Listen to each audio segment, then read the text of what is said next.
Hello बच्चों, let's see the question. 2 metre लंबाई और अनुप्रस्थ काट का क्षेत्रफल 10⁻² सेंटीमीटर स्क्वायर वाले तार के एक छोर पर 200 न्यूटन का बल लगाया जाता है। तार का दूसरा सिरा मजबूती से पकड़ा जाता है यदि तार का रैखिक प्रसार गुणांक अल्फा बराबर 8×10⁻⁶ प्रति कूलम है और यंग गुणांक y बराबर 2.2×10⁻11 न्यूटन प्रति मीटर की घात 2 है और इसके तापमान में 5 डिग्री सेल्सियस की वृद्धि की जाती है तो तार के तनाव में वृद्धि होगी। यहाँ पे 4 विकल्प दिए गए हैं।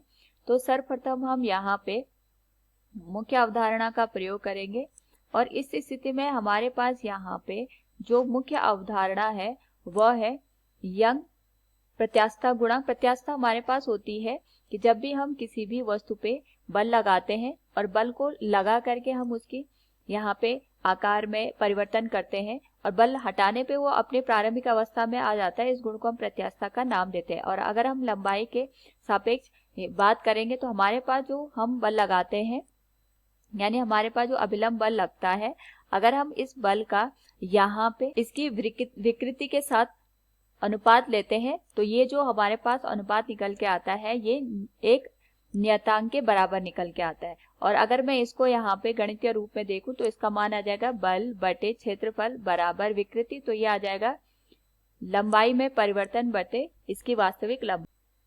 तो यहाँ पे हमारे पास दे रखा है 2 मीटर लंबाई का एक तार है जिसका क्षेत्रफल 10⁻2 सेंटीमीटर की घात 2 के बराबर है। इस पर हम 200 न्यूटन का बल लगा रहे हैं।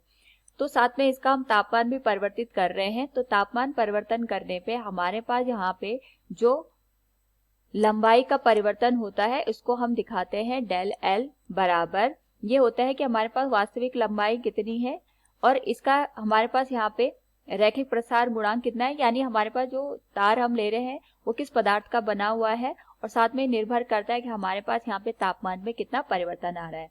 तो इस स्थिति में हम यहाँ पे तापमान में परिवर्तन करके लंबाई में परिवर्तन कर रहे हैं और जो ये लंबाई का परिवर्तन है ये हमारे पास यहाँ पे अगर हम इसको देखेंगे यंग प्रत्यास्थता गुणांक के साथ तो यहाँ पे हमारे पास विकृति जो आती है ये हमारे पास यहाँ पे जो बाहरी बल हम लगाते हैं उसकी वजह से यहाँ पे प्रदर्शित होता है। तो प्रश्न में यहाँ पे हमसे पूछा गया है कि हमारे पास जो तार का तनाव बल है, एक तो हम यहाँ पे 200 न्यूटन का बल पहले ही लगा रहे हैं, उस स्थिति में अगर हम इसका तापमान भी बढ़ा दें तो तनाव में कितनी वृद्धि होगी।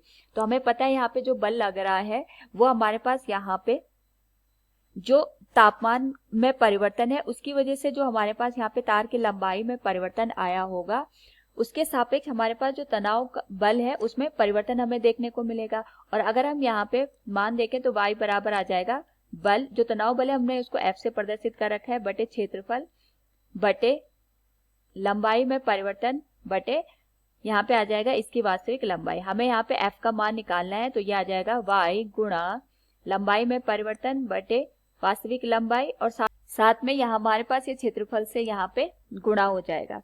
इस स्थिति में अगर हम यहाँ पे देखें तो हमारे पास जो बल का मान आएगा वो आएगा F बराबर यंग प्रत्यास्थता गुणांक है 2.2 गुणा 10⁻11 गुणा जो क्षेत्रफल है ये हमारे पास यहाँ पे 10⁻2 सेंटीमीटर की घात 2 है। हम इसको मीटर में परिवर्तित करने के लिए 10⁻4 से इसको गुणा करेंगे और हम अभी डेल एल को डेल एल के बराबर ही रहने देते हैं और साथ में हम यहाँ पे इसको विभाजित करेंगे इसकी वास्तविक लंबाई 2 मीटर के साथ। अब हमारे पास जो ये लंबाई का परिवर्तन आ रहा है ये यहाँ पे तापमान में परिवर्तन की वजह से आ रहा है। तो सबसे पहले अगर हम इसको देखें तो ये हमारे पास 1.1 हो जाएगा, 1.1 गुणा 4 और 2 6 आ गया, 11 में से 6 गया, हमारे पास यहाँ पे बचेगा 5 के बराबर।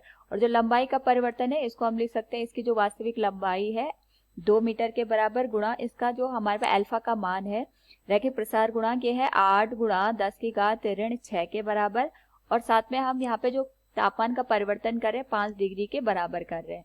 अगर हम इसको हल करें यहाँ पे तो ये आ जाएगा 11×5 = 55 और 5.5 ये हो जाएगा क्योंकि दशमलव भी हमारे पास है। इसको हम 2 से गुणा करेंगे तो हमारे पास यहाँ पे जो मान है वो हो जाएगा 11 के बराबर और ये आ जाएगा 11 को 8 से गुणा करने पे ये आ जाएगा 88 और मान आ जाएगा हमारे पास 10⁻1 के बराबर, जिसको हम लिख सकते हैं 8.8 न्यूटन के बराबर। यानी जब हमारे पास तापमान में परिवर्तन हुआ उसकी वजह से जो लंबाई में हमें परिवर्तन देखने को मिला, उस वजह से जो तनाव में वृद्धि होगी वो 8.8 न्यूटन के बराबर होगी। तो हम कह सकते हैं विकल्प डी हमारे पास सत्य हो जाएगा। उम्मीद है आपको समझ में आया होगा। धन्यवाद।